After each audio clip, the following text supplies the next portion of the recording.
Hello and welcome to BorderConnect's Virtual Workshop on our eManifest software. In this workshop, we'll be joined again by BorderConnect account managers Egzon Muriqi and Justin Guerard as they guide you through how to register for ACE with BorderConnect.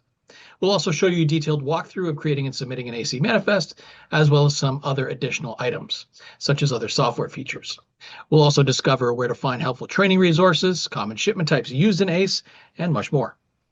I'm Justin Knowlton, Marketing Coordinator here at BorderConnect, and I'll be your host as we guide you through the workshop. The Automated Commercial Environment, or ACE for short, is a U.S. Customs and Border Protection electronic manifest program, and it's intended to provide customs officers with electronic pre-arrival information. For highway carriers, it involves filing an electronic manifest through CBP's portal or with a service provider such as BorderConnect in advance of the driver arriving at the port of entry.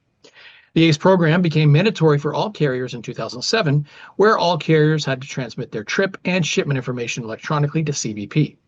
Unfortunately, failure to do so could result in a monetary penalty issued by CBP. BorderConnect became one of the first third-party service providers to launch their own eManifest solution in 2007, providing customers with a user-friendly software that had benefits and features outside the scope of the ACE data portal that made it an industry staple for thousands of cross-border carriers. So from here, I'll pivot over to Justin Guerard, who will explain the differences between the U.S. Customs and Border Protection ACE program versus Canada's ACI program. Take it away, Justin. Thank you. So honestly, ACE and ACI are very similar in terms of the information both provided to our system and in turn to customs. Both basically are just answering similar questions like who's driving, what truck, what trailer, where you're going, what are you hauling. Basically, you're just answering all the questions you'd expect customs to ask before you get to the border. The big difference is ACE is specifically dealing with US customs. So goods being imported into the US, either from Canada or from Mexico. An ACE manifest is always going to be prefixed by your carrier's four-letter SCAT code, and so will those shipments associated with your manifest. In terms of who needs to file an ACE manifest, basically any highway carrier who is going to be taking a commercial load into the US, it's ultimately the carrier's responsibility to file an ACE manifest before arriving at the port of entry. Great. Thanks for the information there, Justin. So Egzon, how can someone register for ACE with BorderConnect, and what exactly is needed to register? Hey guys, it's great to be back. So yeah, basically carriers can register with BorderConnect by going to www.borderconnect.com, and all they need is a SCAT code. So to register for ACE, all you need is a SCAT code, and obviously your company name, your company address, and then you would just create yourself a login, and that's all you would need. So primarily, you just need a SCAT code, as that's what the ACE system requires to create a manifest. I can kind of show you guys. Just give me one moment here. Just let me share my screen. Okay, so let's assume you're looking to sign up with BorderConnect. You're a new carrier. You just received your SCAT code. You have a load that needs to cross as soon as possible. The first step is you go to borderconnect.com, and then you click on Sign Up Now. When you click on Sign Up Now, it's going to ask you for your company information. So your company name. I'm not going to fill it out. I'm just going to go through it just kind of quickly with you guys, just so you get an idea. So your company name, your Canadian carrier code, your SCAT code. So this is what I was talking about, the SCAT code. That's what you have to add there. And then you would add your home office address. This is your terminal address. It can be your home. It doesn't really matter, but wherever the carrier is registered under. And then you would add your contact information, first name, last name, title, all that information. And then you would create your account. You would create a login for yourself. And this is where you would create an account with BorderConnect. When you want to create a manifest, once you create an account with BorderConnect, you would just go to here, and then you click on AC Manifest, and then you would start a new AC Manifest. When you click on Start New AC Manifest, it's going to ask you for a SCAT code. So the SCAT code identifies the carrier. So if you're ABC carriers, let's assume your SCAT code is ABCD. So that's pretty much all the carrier would need is just a SCAT code. That's it, nothing else. Simple enough. So as long as you have a valid SCAT code, you can basically start using ACE right away. Yeah, and the SCAT code, I always like to advise carriers that the SCAT code expires every year. So you always want to make sure that your SCAT code is actually active. So when you get a SCAT code, it takes about a day to become active. And then every year you have to just make sure that you actually pay the yearly fee to keep it active so you can use it. Yes. Right. And for those that may not have a standard carrier alpha code, or SCAC for short, Yeah. you can always register and renew through the National Motor Freight Traffic Association website. I know Exactly. recently they did update their portal, so it's a lot more user friendly Yes. to Yep. update all that stuff. Exactly, and you're correct about that. So if you don't have a SCAC code, you're looking for, where do I get the SCAC code? You just go to Google, whatever you use, type in National Motor Freight Traffic Association, and you can do everything there. Yes, yeah, yeah. Yeah, super simple. Thanks a lot, Exxon. Appreciate it. Yep. Yep. So Justin, if you were a highway carrier, what information should you know, or is there any like tips and tricks you should know to help you get started and prepare accordingly to use eManifest, specifically with BorderConnect outside of the standard carrier alpha code? Yeah, definitely. Pretty much getting started, as Egzon was mentioning, all that's really needed is a SCAT code. If you have that, create the account with us. As soon as you do that, log in and you're ready to go, just like Egzon showed, just start creating an ACE manifest right away. Some very common questions regarding for new carriers something maybe how long does the manifest have to be on file before I actually arrive at the border? And the answer to that is basically we recommend the manifest be on file at least an hour before the driver arrives. Typically, we see this ease the crossing, make sure that the manifest is accepted properly, gives time for customs to process it. God forbid there is any issue, at least you have a little bit of a window to correct that issue before the driver arrives. So, how long before? Basically, make sure it's on file at least an hour and you're pretty safe. On the other end of the spectrum, I also get the question, well, how far in advance can I create the manifest? Honestly, if you have all the load information at least a week in advance, I'd say it's a good time to start creating it. You don't necessarily need to, but more time is always going to be more beneficial. If anything changes, if the load has issues with the customs broker, you starting it gives you more time to correct any issues or problems along the way and basically ensure that there's no delays for your driver at the border. So I'd say if you have all the details a week in advance, just start creating the manifest when you have the time.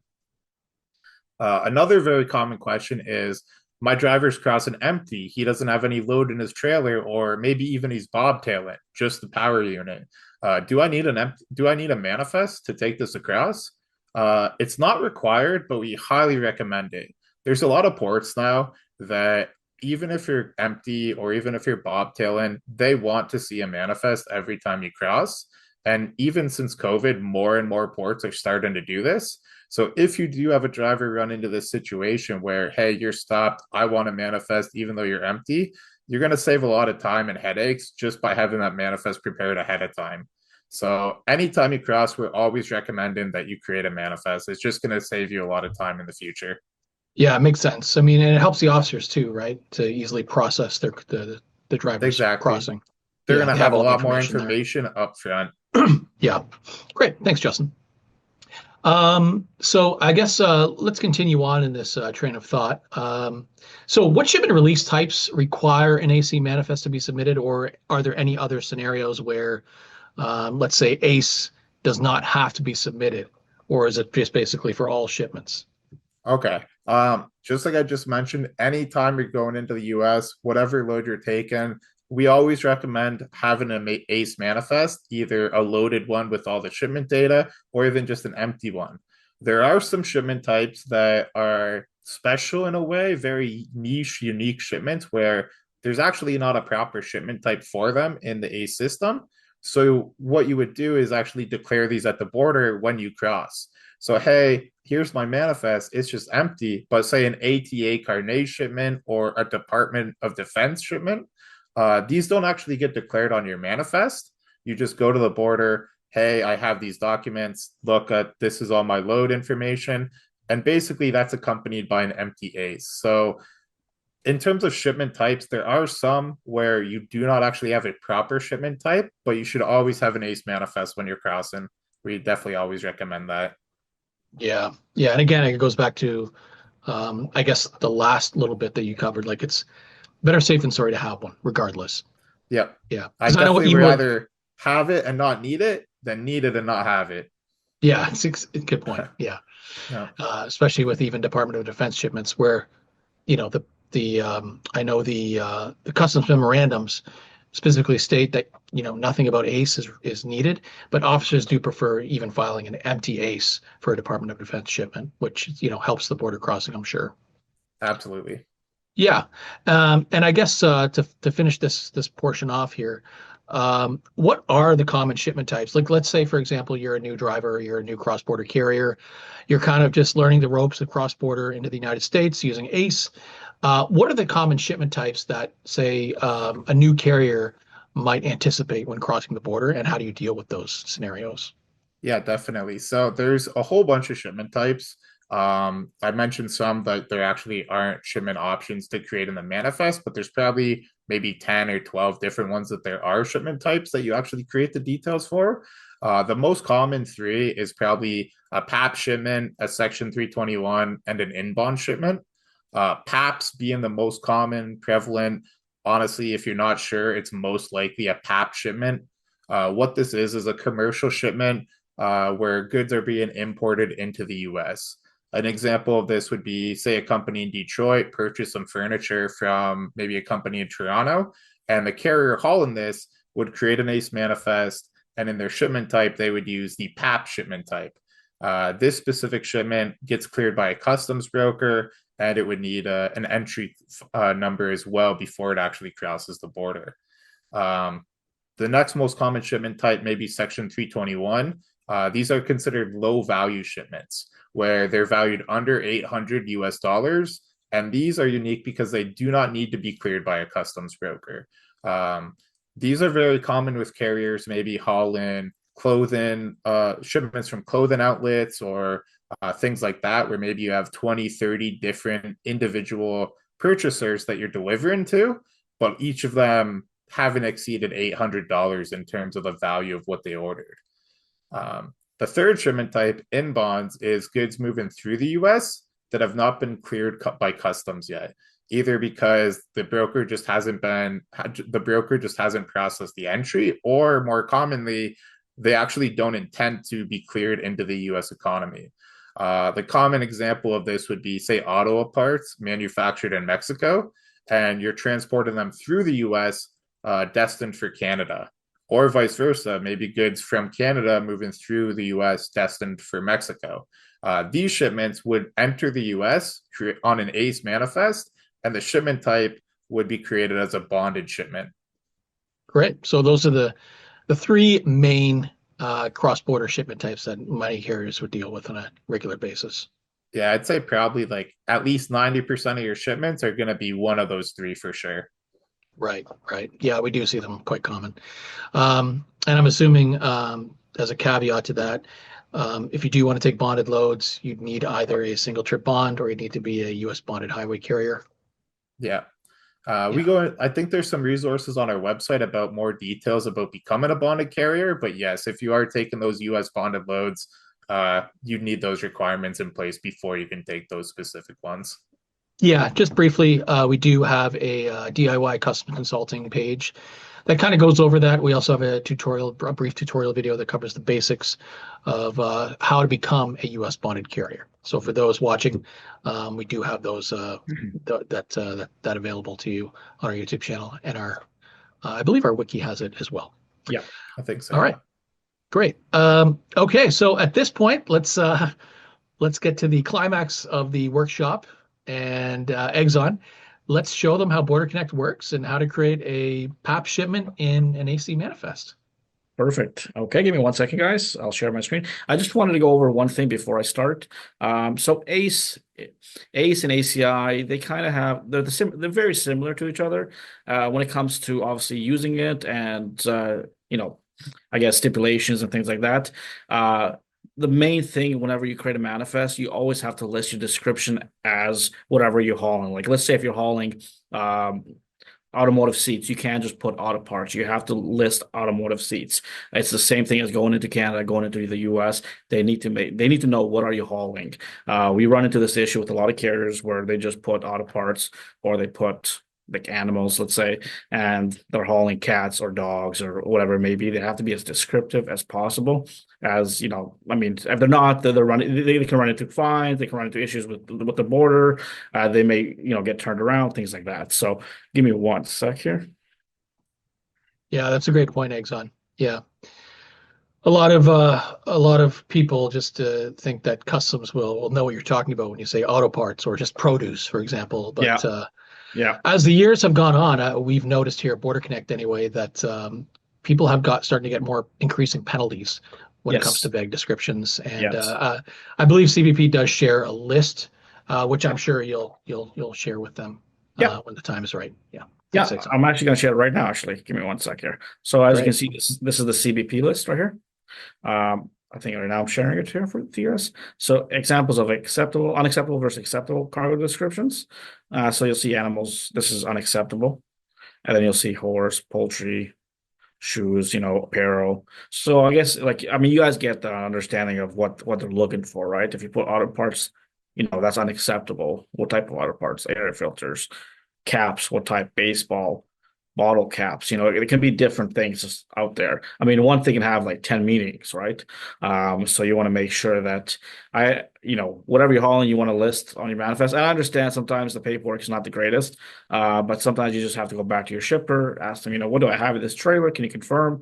Just so obviously, you don't, the carrier doesn't run into any issues when they get to the border. And I mean, this is a great list, for anybody to have. So all you have to do is just type in acceptable versus unacceptable CBP descriptions, and you'll find it online. That's all you have to do. So it's pretty much anybody can search it up, anybody can print it, save it, do whatever they want with it. So yeah.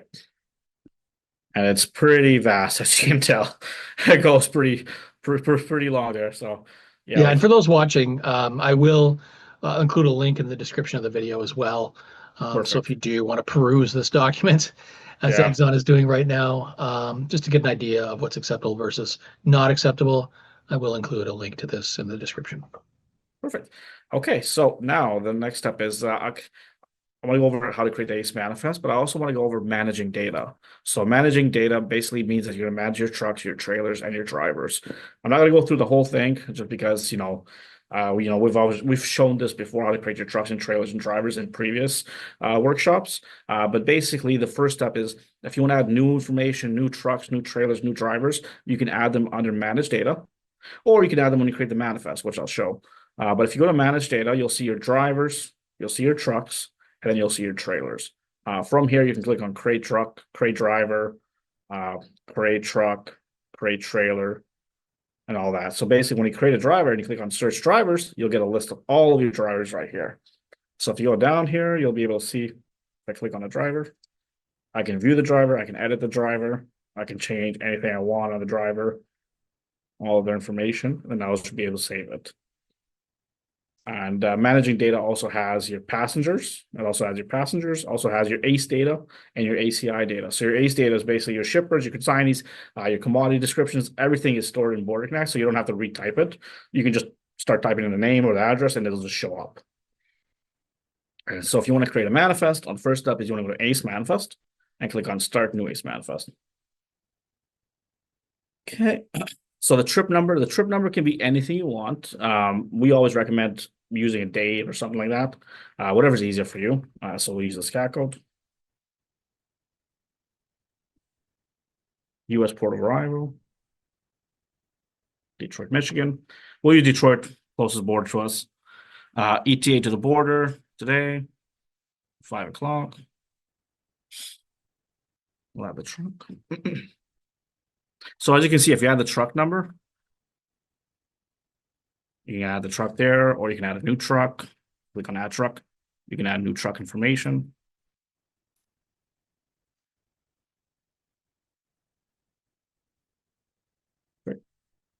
You can add a trailer. Sometimes you might not have a trailer. You might have a box truck. You might have a Sprinter van, but obviously, we give you those options. And the drivers. You can add a team driver if you have a team driver. Don't forget the team driver. And if you have a passenger, you can always add a passenger. Passengers are usually like, let's say, friends, family members that don't want to drive, but they just want to kind of tag along. Passenger is not somebody that's like a driver. I wouldn't consider a passenger a driver. If they're going to be driving, you should probably set them up as a driver. Just because CBP, if they question, like, are you going to be driving? Oh, yeah. Well, you set up as a passenger. On the trailer end of things, you can add a seal on the trailer. So you can add a seal number. CBP recommends seals. Even if you're empty, seal it. Just because obviously there can be issues, with if the trailer is not sealed, anything can happen. That's pretty much how CBP sees it. So we always recommend sealing the trailer. Add IIT or cargo exemptions. So cargo exemptions, IITs are if you're hauling empty racks, things like that. Empty racks usually go under what's called an importer's bond number. So the importer's bond number is associated with the importer. So the importer says, hey, you can all these racks for me, use this bond number. I'll take, once you use my bond number, CBP has it on file. You can move these racks back and forth. And then you would just select it here. So this is usually carriers that haul auto parts do this. But obviously if you are hauling like maybe racks and things like that, you might use this exemption. It's the same way as going into Canada, but that's called an Ottawa file number instead of an importer's bond number. So the next step is once you add your trip details, which your trip number, you have your port of arrival, you have your ETA, you have your truck, your trailer, your driver. You can click on save and start new ACE shipment. Oh, my trip number is not unique. Gotta add another couple more digits. Just a helpful addition to BorderConnect. So if you are creating something that's already been created, BorderConnect will let you know. Yes. So BorderConnect is great. So yeah, exactly. So if you're using a trip that's already used, hey, this trip is not unique, make it unique. The shipment type, there's multiple shipment types as Justin went through. The main one obviously is PAPS. PAPS is when there's a customs broker that clears the load for you.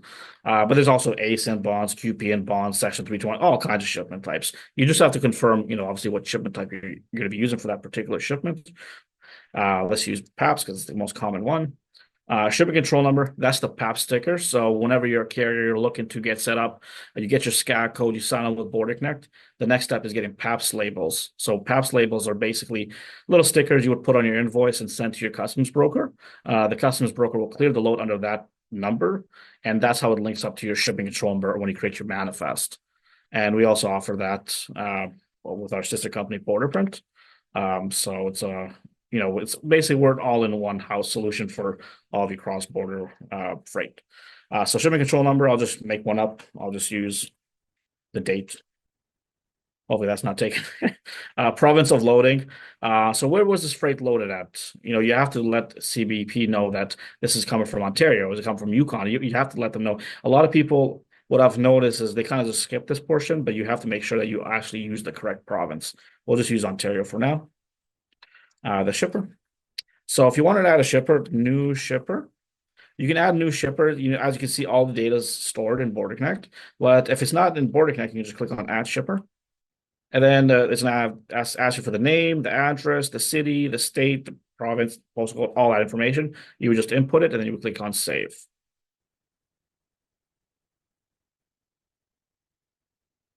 And then the consignee is delivery destination. Where's it going to? Same idea. Broker, you can add the broker. It's an optional field. It won't affect your entry number whatsoever. But a lot of carriers like to add it just because they know, like, hey, if I'm going to do this load again, I want to know who the broker was for this particular load. So it's a good reference. So if you ever want to know, like, hey, I did this load, but I forgot who the broker was, you can always go back to this load and be like, oh yeah, it was Livingston, let's say. Then you would click on save and add commodity right over here. Just a quick pause here. So Egzon, I noticed when you entered Livingston or the filer code, it looked like it automatically selected brought the first one that's associated to your port. Is that how it works in BorderConnect? Exactly. So basically, just give me one moment here. Let me see if I can. Oh, that's okay. That's okay. I just wanted to know that. So as you can see, the customs broker, it brings up exactly. You're right. So it brings up the nearest port. So wherever you're crossing, it brings up the nearest port for that particular broker. If you're in Buffalo or something and you typed in Livingston, it will show you the Buffalo office. Which is what I'm assuming would be 99% of the time the actual broker's office that'll be clearing the paperwork. Yes. Yeah, exactly. That port. Yeah. Exactly. So that's how you should do, truckers should be doing it. Whenever they're crossing whichever port in that particular area, they should be able to find the broker that clears it for them. Yes. Yep. Thanks, Egzon. Appreciate it. Then the next step is, as you see, I clicked on add commodity. So I'll add the commodity. The description. You can put auto parts, or you can put a dash and you can put, let's say, seats, filters, So basically, you just want to give them a little bit more description of what you're hauling in that trailer. That's why, we always emphasize just, explain as much as possible. Back in the day, a lot of people used auto parts. It wasn't that big of an issue, but obviously as things get progress, they're, cracking down on all these things. We always recommend just make sure everything matches from the truck to the trailer to the driver to the port to the ETA to your quantities, all that information. So what happens if they do put a vague description that's part of the unacceptable list in BorderConnect? So it could pretty much many things, right? So they get to the border, the officer says, what are you hauling? Let's say that says auto parts. And they say, okay, you're hauling auto parts. We're going to inspect you. They put them in inspection. They open the trailer. It's not auto parts. And then, they can either find the carrier, they can turn them around. They'll be able to, or they can make them, change the information on the manifest. But it's a lot of stuff that they should probably avoid, in my opinion. So you're just pretty much risking a fine. You're risking getting turned around. The driver's risking other things, which I can't really say what may happen 100%, but those are things that we've noticed with certain carriers. Right. Is there any validation warnings on BorderConnect that show up if you put a vague description? With an ACI, there is. So on the ACI, Okay. there is. On the ACE, just because we don't have it right now, just because ACE, some ports are a bit more lenient than others, but that's why we advise just be as descriptive as possible. It's all in the officer's discretion as well. So if you have an officer that says auto parts is fine by me, but then you have another officer that's not fine by me, you might run into some issues. That's all. Okay. Okay, thanks. I'd like to add just a quick tidbit. Recently, we have actually blacklisted a few phrases. So, like Egzon, for example, if you just take out the seat parts and filters, Yep. if you just leave it as auto parts, there are select phrases that are generally unacceptable. So, if you try to actually save this, it's actually not going to let you save it. You're going to get that validation warning that Justin may have alluded Oh, to. yes. Yep. So, we do have some things in place Fail safes. to Yeah. prevent you from making as many errors as we can try. You know what I mean? We're going to do our best to not let you send these vague descriptions. Okay, great. Yeah, that's what I thought. We did have something in Yeah, place like that. thank you for clearing that, Justin. I kind of forgot about that, but Yeah, it's no worries. fairly new. So yeah, Yeah. it definitely was on ACI before, but I don't know when this happened for ACE, but definitely a new thing. Nice. Well, So for those watching at home, BorderConnects, we got your back. Okay, we sometimes we won't even let you save a shipment or a commodity if you have something like this. I'm assuming freight of all kinds or FAK will be unacceptable as well. I'm assuming so. Yes. Yeah. We're just a lot of that. Yeah. I'm pretty sure basically, we're on top of them all. So as our operations manager, he adds a list, whatever is unacceptable, and he's always on top of those. So yes. Awesome. Thanks, Egzon. Sorry about that. No problem. Thank you guys. So quantity. So you basically want to list the lowest external count. So if let's say it's 10, let's say it was 10,000 pieces, like small little pieces out of parts. But it's in 10 boxes. I would use 10 boxes. Just because it kind of like officers they don't want to know it's like 10,000. They're not going to count them. They're going to count the 10 boxes. So I would use 10 boxes in this case. And then the weight, obviously the weight, if it's pounds or kilos. But as you can see, there's different descriptions here and different pallets, pieces, sheets, whatever it may be, totes. The most common one is package or tote. Box is fairly common too. Marks and numbers. So this is a written description of the markings outside of the packaging. So this is usually if you're hauling small packaging, things like that. If you're hauling like mail or Section 321, you're maybe some like e-commerce freight. You have something on the outside of the package. You can add like this is like a serial number or something, just so CBP can view it. A lot of carriers don't add anything there, but if you do have something on the outside of the packaging, it's good to add it there just so CBP has reference of that. Hazmat code, hazmat emergency contact name, all this information. This is if you're hauling hazardous goods. So if you're hauling hazardous goods, you have to add your hazmat code, which we have a bunch of codes already in the system. But if it's not in the system, you can just add it. It's automatically going to add it in the system for future use. But CBP wants to know if you have hazmat, you have to have it on your manifest. So let's say you were hauling this. You click on 2794. It's Chemtrek. It adds all the information for you. If you wanted to add an email, you can just add the email there. Then you would save it. But in this case, we're not hauling hazardous, so I'm just going to remove it. So now once you add your description, your quantity, your weight, there's no hazardous goods, you can click on save. When you click on save and back to eManifest, you have different options. You can go back to your manifest. You can go back to your shipment if you have to change anything within the shipment details. You can click on save and start new ACE shipment. So if you have multiple shipments on a manifest, that does happen a lot. You can click on save and start new ACE shipment, and you can add your second shipment. But if you only have one shipment, you can click on save and go back to your eManifest. Right here. And as you can see, I have a few validation warnings, driver, date of birth. This is just due to the driver information, just as a fake driver. But basically, BorderConnect will go through all that information and say, hey, your driver's information is incorrect. Maybe your driver needs updating. So if you have this information, you can go to the driver.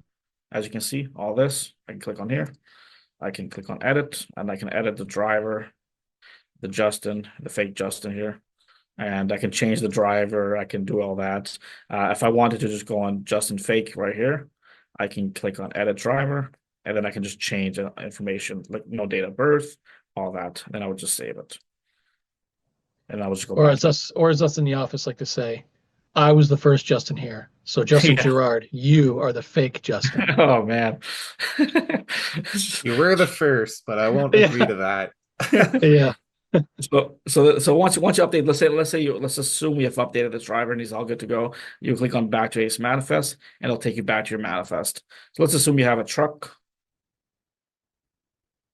You have the truck trailer, you have the seal number, drivers, the shipment, everything's good to go. The next step is you would send your manifest. Since we're in demo mode, this sync button doesn't work. But as you can see, sync with CBP is required. So let's assume this was active, everything was good. You would just click on sync with CBP right over here, and then this would submit the manifest over to CBP for approval.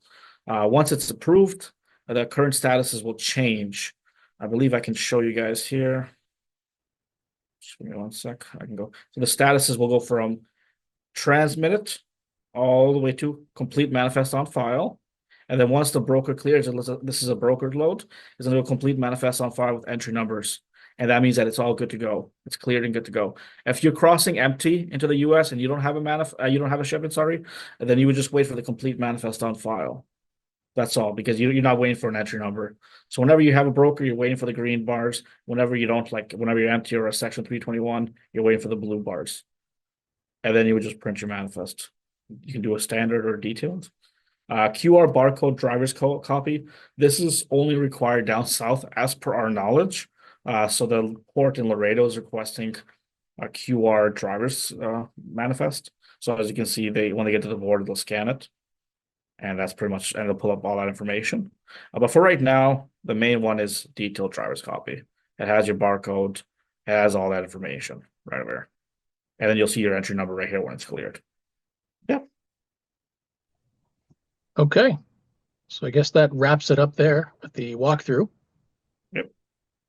And for anyone watching, we do have on our YouTube channel, as well as our support wiki, and of course, it'll be in the video description.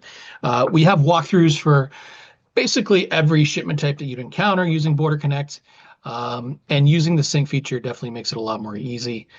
So if you want to know how to, in the 1 in a million shipment that you have an intangible shipment or something like that. Yep. We do have a walkthrough that shows you how to do that, and it's pretty straightforward for every shipment type essentially.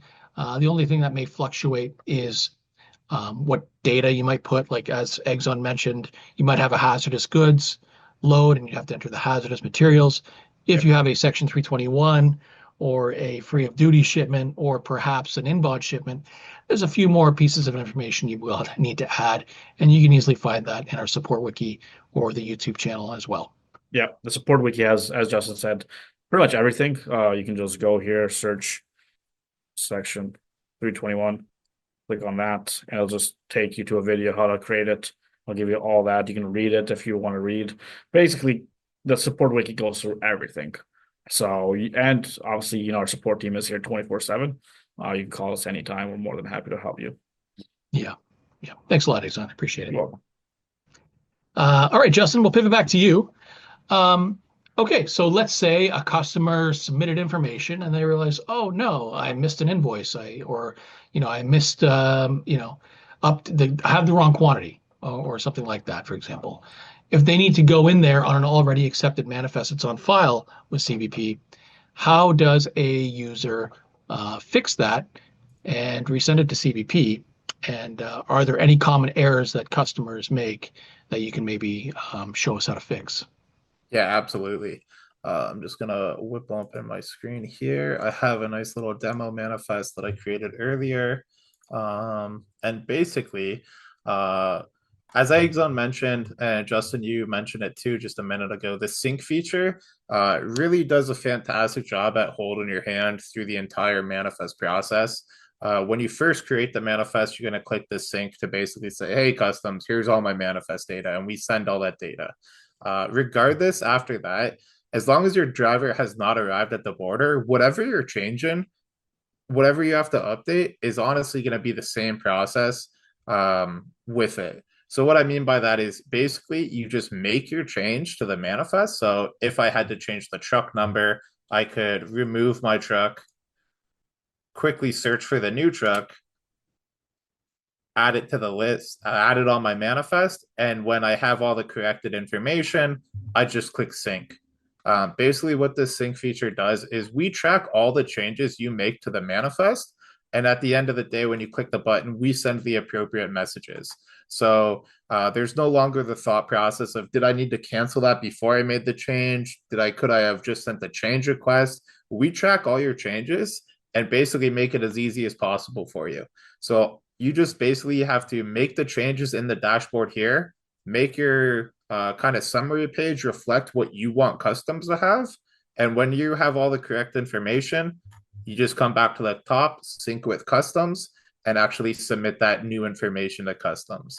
It doesn't say it here because this is just a demo and it's not actually on file with customs. However, when you do make a change, like the truck number, like I just did, or Justin said, if there was a piece count or weight that needed to be edited, or very commonly, maybe you miss a zero in your shipment control number. All of these changes, however you make them, there's going to be a little notice at the top after you make the change on our dashboard here that says, hey, the truck has been updated, the trailer has been updated, your commodity description has been updated. A sync is required for customs to have this new info. So we definitely do our best to let you know that, like, hey, this is how you need to send it. This button is going to just hold your hand and send exactly what you need to. So in short, you just come to your manifest, make whatever change you need to, and click sync. Going over a few of the common ones, I just showed you how to remove a truck and add a new one. Simply just a little micro menu on the right side, remove. And then there's a little search box just like there is for a trailer here, where if I click into it, I can see and filter all of my trucks and trailers for those fields. And just like when Egzon created the manifest, if it is something that's brand new, not in the system, there's the option to add a trailer or add a truck where a little pop-up appears and you can add that information on the fly. If it was something a little bit different with the shipment, it's a little bit less intuitive because if I go to the menu and edit the shipment, that's specifically going to really only be editing the shipment control number. But if I wanted to edit like the commodity details or the shipper, the consignee, I would want to enter the shipment on BorderConnect and then make the changes to it. So I could come down to my description. Oh, it wasn't 25 units. The shipper updated the invoice. It's actually 23 units at 35,000 pounds. So I make my change. I can save and go back to the manifest. And there would be a little warning here that says, hey, your commodity details have changed. A sync is required. So then I would come over, click my sync, and it's just that easy. So yeah, in short, once again, open your manifest you need to update, make whatever change you need to, and then just come to the top and click sync.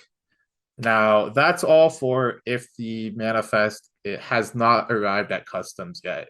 If it has arrived at customs, it doesn't work the same every time. Every situation is a little different. And because of that, the resolution to whatever the issue is at customs may be a little different. When you have arrived, like when the driver's arrived and you do have to update the manifest, I would always recommend, if you're unsure, even if you think you know but you're doubtful, give our support team a call. We see these problems all the time. They're very easy to identify and correct, and we can guide you and educate you on how to correct these. But more importantly, get your driver across the border as quick as possible. So if he's arrived at the border and something needs to be updated, best thing I could say is give us a call. Our team will help you and guide you in the right steps, and basically get your driver across as fast as we can. Yeah, excuse me. Yeah, thank you very much, Justin. So that basically covers, yeah, most of the scenarios. I'm sure there's others, but as Justin just mentioned, our support team is here 24 hours a day, 365 days a year. So if you ever have questions, need assistance, as Justin mentioned, you can always give us a call if you haven't figured it out yourself. Yeah, thanks. So in addition to the eManifest software in BorderConnect, are there any other helpful software features that customers may find helpful when using, or let's say, in addition to the ACE software in BorderConnect? Yeah, absolutely. I'm glad I left my screen up for this because I can just jump right into it. You'll see right here, track manifest. So a dispatch user or anyone who's actually logged into BorderConnect can actually track a specific manifest. And when you do this, basically your user will be identified by an email and also an in-app notification when any updates happen to this trip. So if this manifest went from complete manifest on file and say my entry number came in from the customs broker and it went to like the green status, I would receive an email message and a little notification on our site saying, hey, this trip number, blah, blah, blah, this update has happened. The entry number has came in. And this is super helpful for trips that are maybe rejected for some reason. Like maybe the trucks arrived at the border and it's one of those issues that we were just talking about. Any updates on the manifest, like if the truck went from arrived to released or anything like that, the track-in will just notify you immediately. So it's really helpful for when you're trying to get a manifest that needs more attention cleared. It really lets you stay on top of that manifest as soon as any updates come through. In the same thought of track-in and notifications, drivers actually have the ability to receive notifications on manifests they're a part of. So Andy Anderson on this one here, if I click into him and edit his profile, I can see that there's email notification options and actually cell phone notifications. So there's different checkboxes here for what he wants to be notified on each communication method. So on the email, he's opted to have all the updates where an ACI and ACE, basically when your manifests actually go on file, when your dispatch sends them, he will receive an email that says, hey, your dispatch created this manifest, you're on it, it's now on file. These PARs and PAPs updates will be when the broker's entry numbers come in on those shipments that he's a part of. He'll also receive an email that says, hey, these entry numbers came in for these shipments. Basically, these are the ones that drivers really care about because typically the entry numbers are what's holding you back from crossing the border if you're ever waiting. And for his phone updates, that's basically what he has here. It's just a text message that whenever the entries come in, he'll receive those text messages automatically. So you do have these options directly in the driver profile inside BorderConnect. And then in addition to that, we have recently developed and released the eManifest app, where a driver can actually create an account and link it to his driver profile on BorderConnect and automatically receive these updates through push notifications on his cell phone. And you can actually view and manage manifests you're a part of as the driver. So this is really going to be something that I look to see a lot of drivers use. I think it's going to be a great tool for them, but it just ties along in with the driver notifications really well. In addition to that, jumping back to BorderConnect here, another thing carriers will often use is the ACE and ACI cover sheets.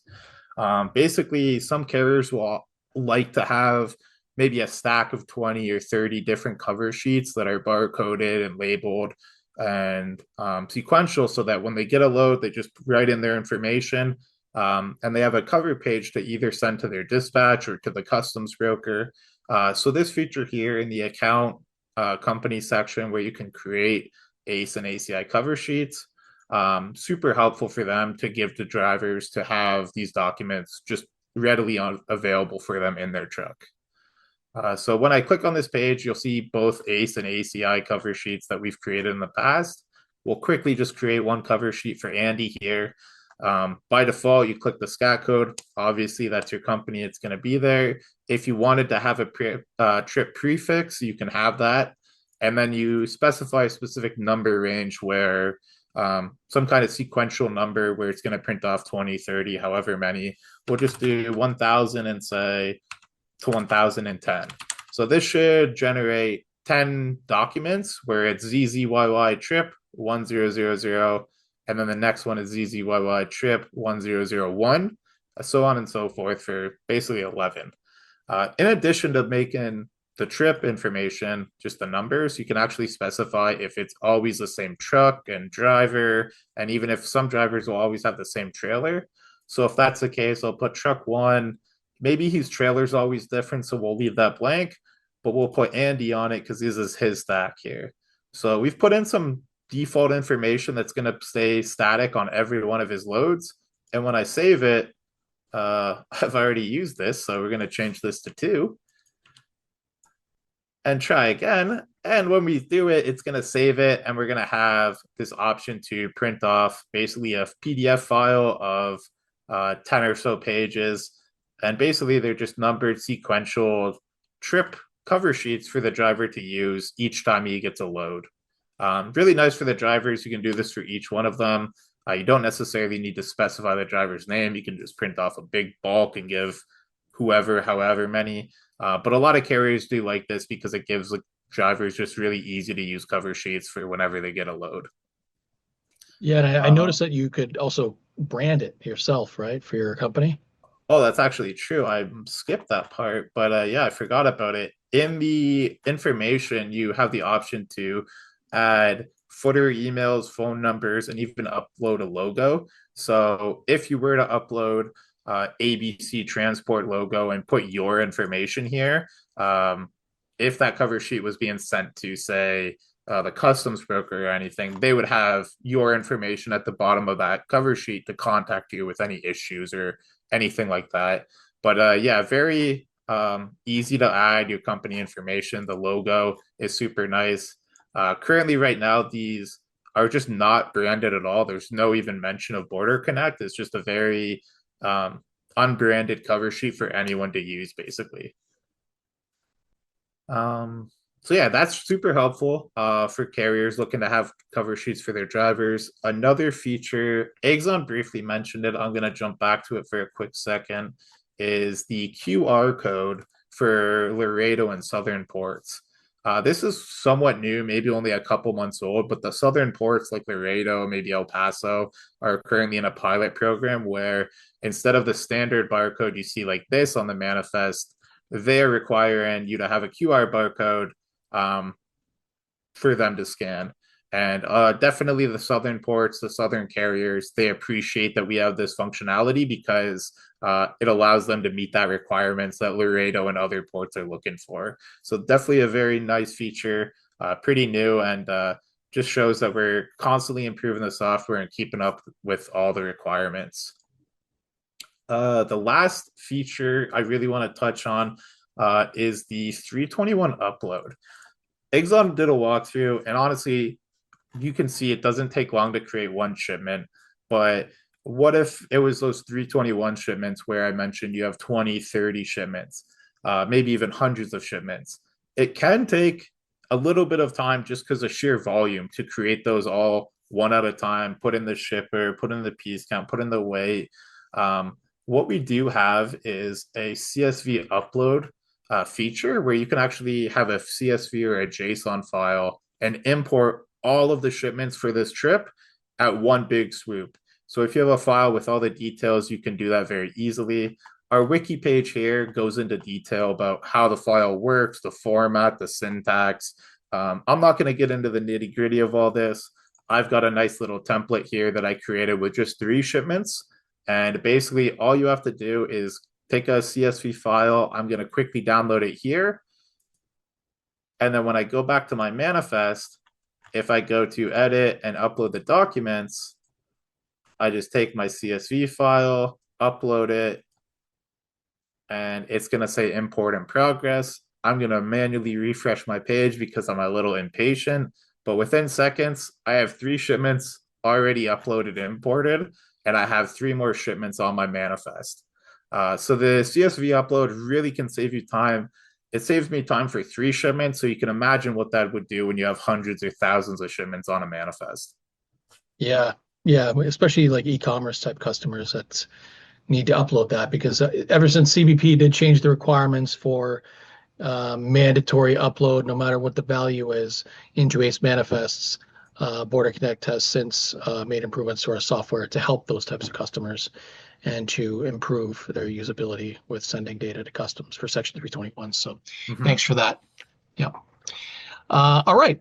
So Egzon, in addition to what Justin just covered, are there any additional software features that customers should be using with ACE? Perhaps to maybe company settings, company management. Let's say you're a super user and you need to manage other users. So coming at it from an administrative perspective, what is the scope of what our software can do to help manage information for their company? Yeah, pretty much. BorderConnect can help you manage your company name, your address, your users, your billing information, all of that. I'll kind of guide you on where to go and do that. Justin, that was an amazing presentation there, Justin Gerard. A lot of information. Give me one sec here. Yeah, definitely. There's a lot to BorderConnect for sure. Yes, yes. Give me one moment, guys. I'm gonna share it. Let me just make sure you can see this. Okay, you guys can see my screen here. Okay. So once you're logged in, you can go to account and click on company details. When you click on company details, within the company details, you'll be able to edit your company name, your company address, your company terminal, your billing contact. You can do all of that within this particular section. So if you go to here, you can click on edit company. I'll kind of give you a quick rundown on where to update that information. So if I wanted to update this, let's say the address was different, I could just go here, I can add that, and I can just save it. So as you can see, I updated my company address. And if I wanted to go down, I have my billing contacts. So you can have more than one billing contact in BorderConnect, or if you wanted to have one, you can. You can just update the current billing contacts. I can just add this. I can just maybe just put 1, and I can just save it. And if I wanted to add a new billing contact, I would just do the same thing. I would just click on add billing contact, and that's it. So I'll just go here, and then I'll just add that information right over here. So as you can see within the accounts company details section, you can update your company name, your address, your billing contact, your terminal. So sometimes you have carriers that have multiple terminals. So let's say you have ABC carriers and they have terminals in Toronto, Windsor, Brampton, wherever. You can add multiple terminals within your company. This is basically just kind of differentiating, like, hey, these trucks are for the Toronto terminal. Hey, these trucks are for the Windsor terminal. So you can change terminals within the truck information. Usually people don't use this too often, but usually it's the bigger carriers that are like, we have to know where these trucks are, what's going on with particular, terminals. As you can see, this particular company has multiple terminals. So if you want it, you can remove terminals. You go here, you can delete, you can edit, you can view, or you can just click on new terminal. You can add a new terminal. Adding a terminal is very straightforward. Name, time zone, address, all that. Is a CSA, yes, no. Carrier code for CSA updates. So you have to add the carrier code if they're a CSA carrier, and then you would just click on save.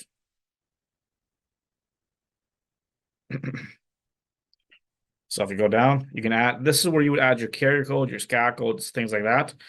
So if you click on new Canadian carrier code, it's going to ask you for your carrier code, your company name, and then that's all you would have to do, just click on save. If the carrier code is not active in BorderConnect, you would see, it would say ACI not enabled. If you see that says ACI not enabled, you would just click on here, and then you can print the ACI registration. So to get the ACI registered and enabled, we need this registration completed. If you go down, you can add the new SCA codes. So pretty much our conversation today is about ACE and SCA codes.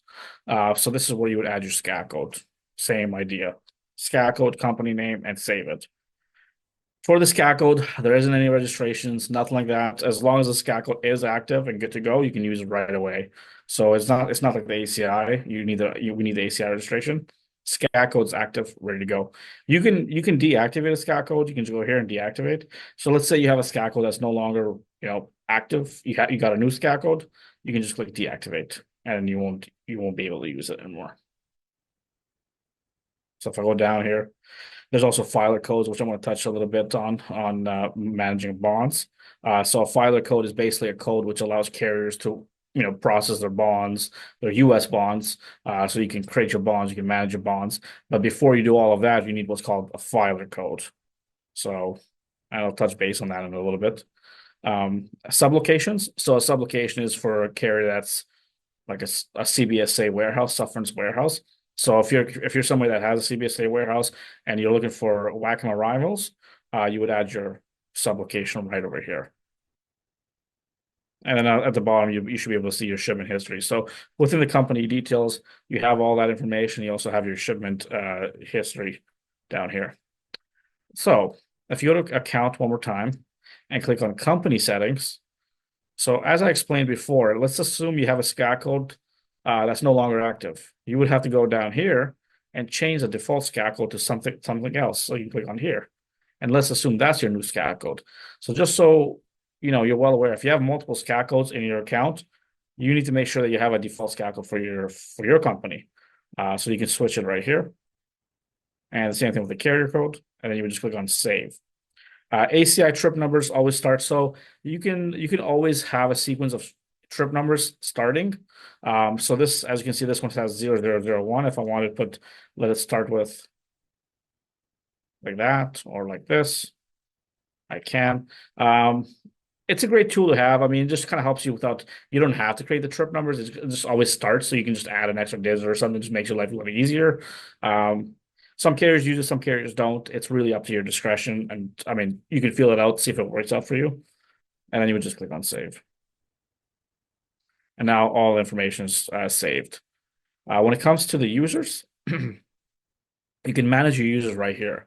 So as a super user and a normal users are basically like dispatchers that are creating manifests, submitting manifests, and they're not really doing any administrative work. The super user is the one that takes care of adding the users, deleting the users, changing the company information, adding this, all that information that I just went through. The super user can perform, whereas a normal user, they can just do the basic ACE and ACI manifesting. So we primarily advise if you're an operations manager, if you're a supervisor, then you should probably be a super user. If you're a dispatcher that's just going to be doing day-to-day ACE and ACI manifest, then you should be a normal user. But I mean, some carriers will just have everybody as super, as long as there's some trust there that nobody's gonna go there and just accidentally change information. Then that's fine. But there's also one thing I wanted to kind of go through, which we kind of spoke about, but not too in depth. So the U.S. inbound manager, which we have in place, will help carriers arrive, close, manage, create their bond. So basically, you can do all kinds of things with the U.S. inbound manager, and the U.S. inbound manager actually plays a role within the ACE system. So with the U.S. inbound manager, you can create your bonds, and they're called what's called a QP bond. So as Justin and I went through the shipment types, there's a shipment type called a QP bond. So with the USN bond, you can start a new QPN bond. So when you start the new QPN bond, you would just submit all of your bond details to CBP using the manager, and then you would go back here, and then you would just start the ACE manifest. The shipment would be a QPN bond, and that's how you would link up your bond to your manifest. So basically, what this does is it kind of removes the customs broker out of the picture. So you're just kind of the broker. You're creating your bond, you're creating your manifest, and you're doing everything in one place. So we highly recommend carriers if they are U.S. bonded carriers and they're looking to arrive their bonds, close their bonds, create their bonds on utilizing the inbound dashboard. As you can see right here, you can create your bonds. You can do all of that using BorderConnect. And as you can see, these are all just dummy bonds, as you guys can see. But as you can see, these are all bonds created, which it's when it comes to pricing, things like that, we understand sometimes customs brokers might be a bit more expensive. Whereas with the inbound manager, it's very competitive when it comes to the pricing.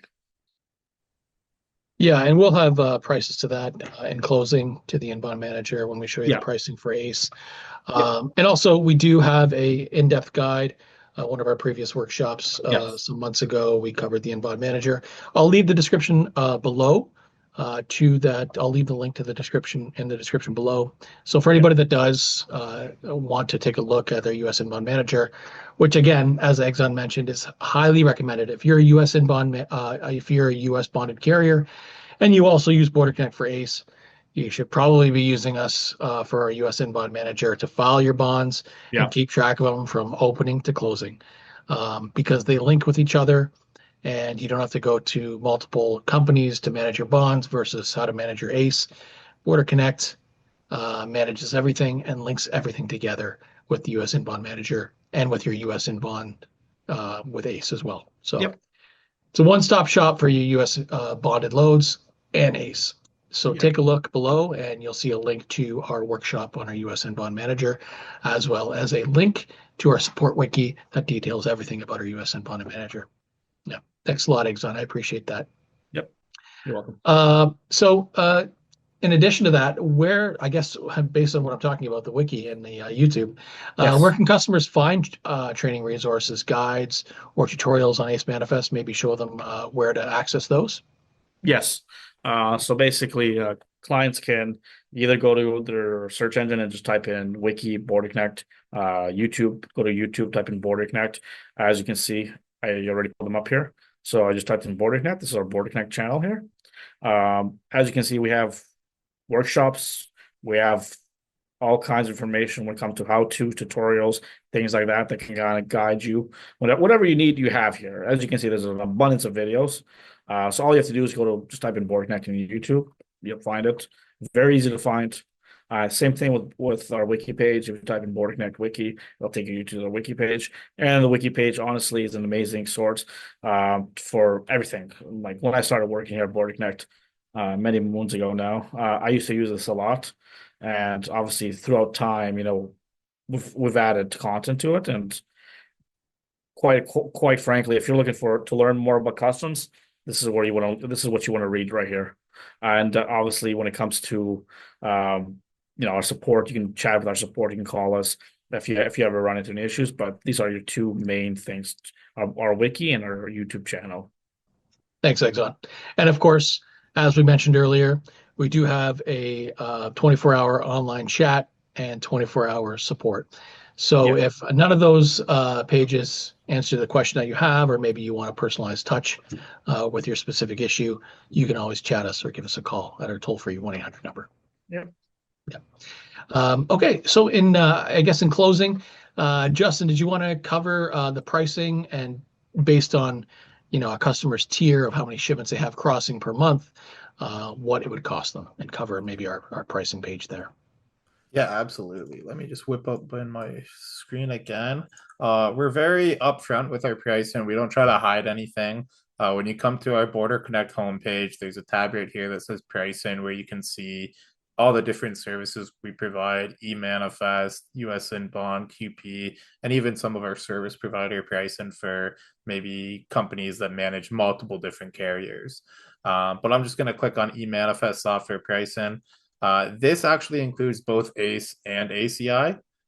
So basically, we bill monthly based on your shipment volume in a month, and that's shipments going both ways. So each unique shipment control number for loads going to the US, each unique cargo control number for loads going to Canada, that's all totaled up. And at the end of the month, we see where you fall into in total shipment volume and bill you accordingly into whatever plan you fall into. So notably, a lot of people are very interested when they see this first plan here where it's free under 40 shipments. This is super helpful for new carriers just getting started, or carriers that are just lowering their volume. Basically, it's the perfect price for anyone to get their foot in the door with cross-border shipping and really slowly learn to see how it's done, and a really good place to grow. So a lot of companies get started with us here and they kind of grow into a higher volume, and it's a good problem to have for everyone at that point. Something else we also offer is a 30-day no obligation trial. So when you first get set up with us and you create an account, every carrier that gets set up with us is on a free trial for 30 days. Use the software as much as you want, create as many shipments as you want, really see if it's a good fit for you. And then you can choose to subscribe or not subscribe and, test out the software without any obligation or you don't even have to put in any payment information up front. You just create the account, use it for a month. If you like it, fantastic, keep using it. But yeah, it's billed based on shipment volume, and we track your usage and bill you whatever you fall into for the month. There's no hidden fees, no sign up fees, no cancellation fees. What you see here is exactly what you'd be paying. Super transparent, and no hidden fees, nothing like that. Mm-hmm. So that's great, especially for new owner operators that are just starting to cross the border. It's you can't beat 40 shipments per month, which is probably beyond their threshold. So it's nice that our plans actually grow with the customer as they increase their loads. Maybe another owner operator joins their umbrella. It's super competitive all the way up. That's awesome. Definitely. All right. Well, thank you, Justin. I appreciate it. And a big thanks to you, Egzon, as well, for your time and valuable information. And of course, for anybody that has questions or information that maybe we didn't get to in this workshop, feel free to reach out to Egzon or Justin via email at sales@borderconnect.com or by calling 1-800-596-5176, extension 4, where they'd be happy to help you. And again, I just want to reiterate here, I want to share something real quick. So for those watching and already using BorderConnect, as Justin mentioned during our webinar here, there's now a simpler way to take control of your cross-border operation with you on the road or with the newly released and BorderConnect powered eManifest app for Apple and Android devices. The eManifest app allows you to seamlessly submit and update your ACE and ACI eManifest with just a click. Our intuitive interface ensures that you can manage your eManifest in seconds, and you can do everything you can in BorderConnect on the eManifest app, which allows you to get back to focusing on the road ahead. So stay in control with live status updates, instantly know when your eManifest changes, keeping you informed and stress-free with notifications as you're on the road, and packed with the same features of BorderConnect, all from this one app. The app is designed with drivers in mind. The eManifest app is simple, straightforward, and built for use on the go. So experience border crossings made easy and download the free eManifest app today and discover how effortlessly cross-border trucking can be. The links, of course, to this app will be provided in the description below. And if you made it this far, we want to thank you for joining us today in this webinar and BorderConnect's virtual workshop on our eManifest software. Again, most of the information covered in this workshop can be found on our website, our support wiki, and our YouTube channel. And links for those can be found in the description. And if you're watching this video from our YouTube channel, we humbly ask that you subscribe for more videos like this. And just a reminder that if you're signing up to BorderConnect from this video, enter special promo code EASY45 for a free 45-day trial. Thanks again for watching, and we'll see you in our next BorderConnect virtual webinar. Have a great day. Hi, I hope you enjoyed this video and found it helpful. If you'd like to watch more videos like this, check out these videos here or subscribe below. If you're not already signed up to BorderConnect, you can sign up today for a free 45-day trial using special promo code EASY45. Thanks for watching.